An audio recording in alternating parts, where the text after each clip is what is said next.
بسم اللہ الرحمن الرحیم لا تحزن إن الله معنا لا تحزن إن الله معنا۔ نبی اکرم صلی اللہ علیہ وآلہ وسلم نے فرمایا، اللہ کی قسم، آخرت کے مقابلے میں دنیا کی حقیقت صرف اتنی ہے جیسے کوئی سمندر میں انگلی ڈالے پھر دیکھے کہ وہ کتنا پانی لے کر لوٹتی ہے۔ اگر یہ جاننا چاہتے ہو کہ تمہیں اللہ سے کتنی محبت ہے تو بس یہ دیکھ لو کہ تم کو گناہوں سے کتنی نفرت ہے۔ نبی کریم صلی اللہ علیہ وآلہ وسلم نے ارشاد فرمایا، ہر ایک چیز کی چابی ہوتی ہے اور تمام آسمانوں کی چابی لا الہ الا اللہ ہے۔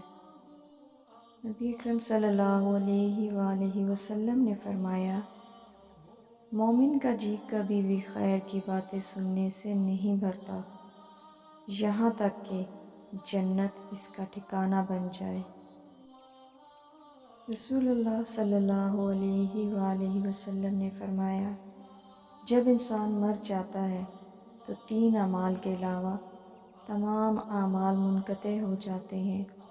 نمبر 1 صدقہ جاریہ، نمبر 2 وہ علم جس سے نفع اٹھایا جائے، اور نمبر 3 نیک اولاد جو اس کے لیے دعا کرتی رہے۔ حضرت ابن عمر رضی اللہ عنہما سے روایت ہے کہ رسول اللہ صلی اللہ علیہ وآلہ وسلم نے ارشاد فرمایا، جب تمہارے بچے بولنے لگے تو انہیں لا الہ الا اللہ سکھاؤ، پھر تمہیں کوئی پرواہ نہیں ہونی چاہیے کہ وہ کب مرے، کیونکہ کلمہ انہیں آتا ہے۔ اور جب بچوں کے دودھ کے دانت گرنے لگے، یعنی 6 یا 7 برس کی عمر میں، تو انہیں نماز کا حکم کرو۔ سورہ احقاف میں اللہ تعالیٰ فرماتے ہیں، اور اس سے بڑھ کر گمراہ اور کون ہوگا جو اللہ کے سوا ایسوں کو پکارتا ہے جو قیامت تک اس کی دعا قبول نہ کر سکیں، بلکہ ان کے پکارنے سے محض بے خبر ہیں۔ اور جب لوگوں کو جمع کیا جائے گا تو یہ ان کے دشمن ہو جائیں گے اور ان کی پرستش سے صاف انکار کر دیں گے۔